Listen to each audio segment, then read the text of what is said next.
بسم اللہ الرحمن الرحیم۔ حضرت ابو ہریرہ رضی اللہ عنہ بیان کرتے ہیں، رسول اللہ صلی اللہ علیہ وآلہ وسلم نے فرمایا، جب اللہ نے آدم علیہ السلام کو پیدا کیا تو ان کی پشت پر ہاتھ پھیرا تو ان کی پشت سے وہ تمام روحیں جنہیں اس نے ان کی اولاد سے روز قیامت تک پیدا کرنا تھا نکل آئی، اور ان میں سے ہر انسان کی پیشانی پر نور کا ایک نشان لگا دیا۔ پھر انہیں آدم علیہ السلام پر پیش کیا تو انہوں نے عرض کیا، میرے پروردگار یہ کون ہے؟ فرمایا، تمہاری اولاد۔ بس انہوں نے ان میں سے ایک شخص کو دیکھا تو اس کی پیشانی کا نشان انہیں بہت اچھا لگا تو انہوں نے عرض کیا، میرے پروردگار یہ کون ہے؟ فرمایا، داؤد علیہ السلام۔ تو انہوں نے عرض کیا، میرے پروردگار آپ نے اس کی کتنی عمر مقرر کی ہے؟ فرمایا، 60 سال۔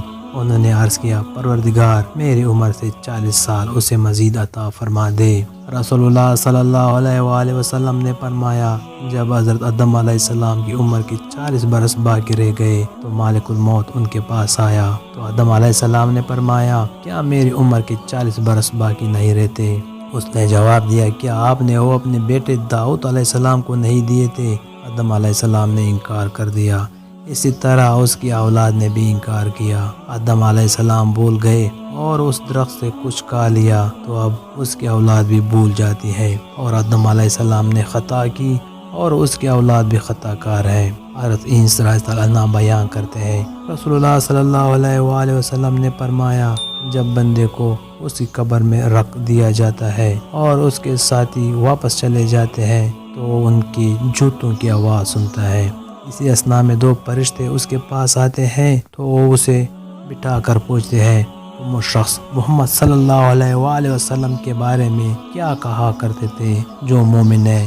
تو وہ کہتا ہے، میں گواہی دیتا ہوں کہ وہ اللہ کے بندے اور رسول ہے۔ اسے کہا جاتا ہے، جنت میں اپنے ٹھکانے کو دیکھ لو، اللہ نے اس کے بدلے میں تمہیں جنت میں ٹھکانہ دے دیا ہے۔ اور وہ ان دونوں کو ایک ساتھ دیکھتا ہے۔ رہا منافق و کافر شخص تو اسے بھی کہا جاتا ہے، تم اس شخص کے بارے میں کیا کہا کرتے تھے؟ تو وہ کہتا ہے، میں نہیں جانتا، میں وہی کچھ کہتا تھا جو لوگ کہا کرتے تھے۔ اسے کہا جائے گا، تم نے حق بات سمجھنے کی کوشش کی، نہ پڑھنے کی۔ اسے لوہے کے ٹیڑوں کے ساتھ ایک ساتھ مارا جائے گا تو وہ چیختا چلاتا ہے، جسے جینس و انس کے سوا اس کے قریب ہر چیز سنتی ہے۔ حضرت ابو ہریرہ رضی اللہ عنہ بیان کرتے ہیں، رسول اللہ صلی اللہ علیہ وآلہ وسلم نے فرمایا، 7 مہلک چیزوں سے اجتناب کرو۔ انہوں نے عرض کی، اللہ کے رسول وہ کیا ہے؟ آپ صلی اللہ علیہ وآلہ وسلم نے فرمایا، اللہ کے ساتھ شرک کرنا،